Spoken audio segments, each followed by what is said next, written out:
We I'll talk can't, to if you we about vote it. on it, we can't get, I I know. can't go out and get a petition and then vote on it. Is that the only way to look at that? Get the signatures of petition? That's the way That's you it. That's dissolve all we fire can do. district. Some resident. That's how you has to dissolve get- fire Oh, district. okay. You vote to I'm create just them. pointing it out to you. Excuse me, could John speak, please?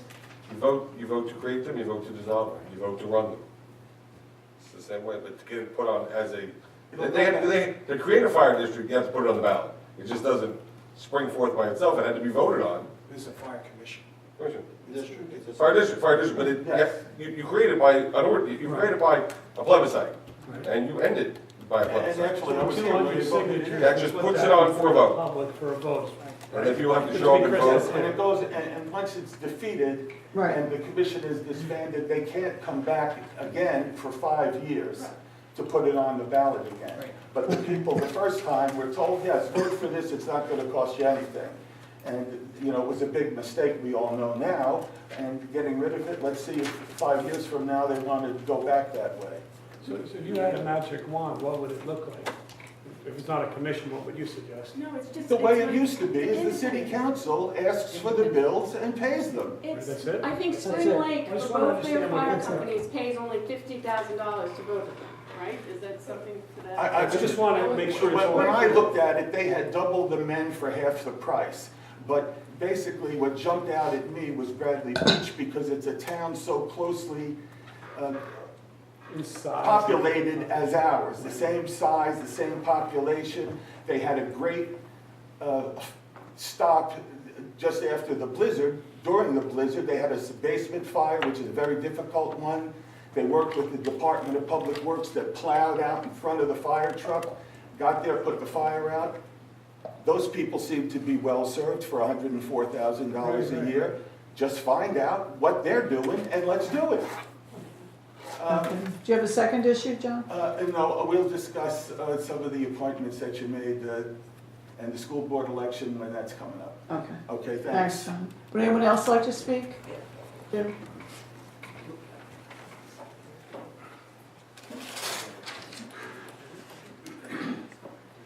Please state your name and address. James Berryman, Assistant Chief, Independent Fire Company Number 1, Spring Lake Heights. John and I have been butting heads for 15 years. John turns around and throws numbers out. I have a question for all of you. A lot of these things that John is complaining about, insurances, you have to have workman's comp. When you people were in charge of our workman's comp 20 years ago, someone said there was 6 firemen on the fire department. There's almost 40. 40 people. You have to cover every member in there, whether he is a cadet or he is an active exempt member. You have to pay for fuel. John talks about Scott packs, right? Oh, well, they do this, do that. We have Scott packs that run right now $3,000 a piece, if not more. The state of New Jersey has just said that now every Scott pack has to have a heads-up display.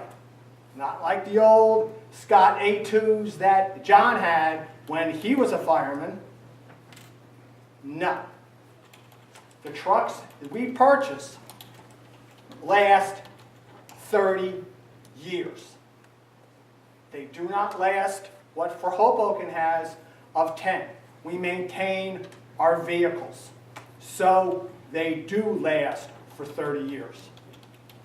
The last truck we replaced was purchased in 1978. And it lasted until 2010. And it's now a reserve pumper. So that, God forbid, one of the trucks break down, it can still do a job. You have to pay for fuel. When you people were buying fuel, diesel fuel was 80 cents a gallon. It's now almost $4 a gallon. Fire trucks get on an average, they are not the most economically operated vehicles in this world. If they get 2 miles to a gallon, we're lucky. Bradley Beach has, yes, but they rely an awful lot on Neptune Township, Ocean Grove, other areas for assistance. Most of our members handle a lot of our situations in here. We still do use mutual aid, but it is because we take care of our company and the equipment that is purchased. I'm not bad-mouthing everybody or anybody because we're all volunteers. But I'm telling you right now, the first thing that John was complaining about was the fire department bought a ladder truck because it was deemed necessary. John went out, made some statements, and the truck got defeated. The ladder truck cost each taxpayer in this town, the whole budget for each taxpayer in this town for the fire district probably cost less than 1 cup of Dunkin' Donuts coffee a week. Is my life worth 1 cup of Dunkin' Donuts coffee a week? They purchased a truck because there's a lot of roof trusses in this town. Does anyone know what happens when a roof truss burns? No. No one knows? A roof truss is like what you have upstairs here. It's held together by metal gussets. You can take that truss, go upstairs and try and pull one of those gussets out. You'll break a hammer. When they burn, they're only in by 3/8 of an inch.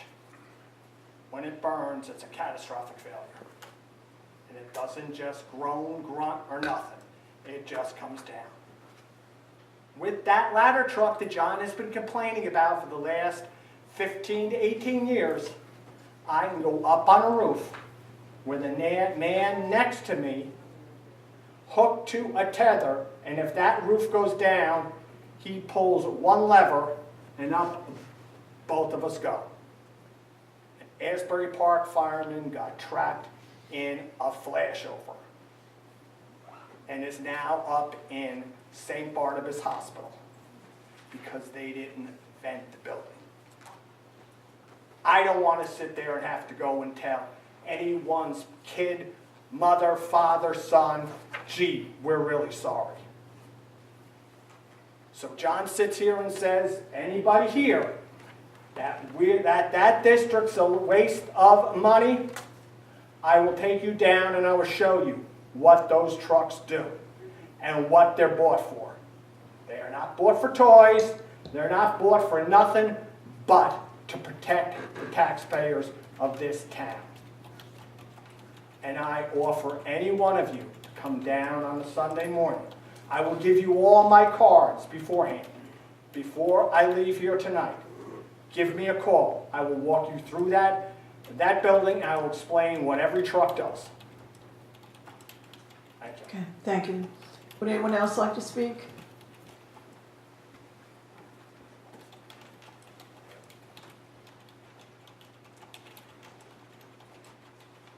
Please state your name and address. I'm Bob McLaughlin. I live at 6 Magnolia Court in Spring Lake Heights in Fairway Mews. I don't think we can pass over the recent blizzard as quickly as we did, only because there are a lot of people in Fairway Mews who are still very upset by the fact that, you know, we're a pretty big part of the town and pay a lot of taxes, and to the best of our knowledge, nobody was in to do any plowing until Thursday. Is that true, Maybe Mr. Hearn? Wednesday. Well, from the Sunday blizzard. Now, I'm not trying to tell you how to run your business, and I don't think we should be at the top of the list. But we almost felt like we were at the bottom of the list as far as anybody's concerned. For a lot of people who pay a lot of taxes in Fairway Mews. I think, I'm just asking you to consider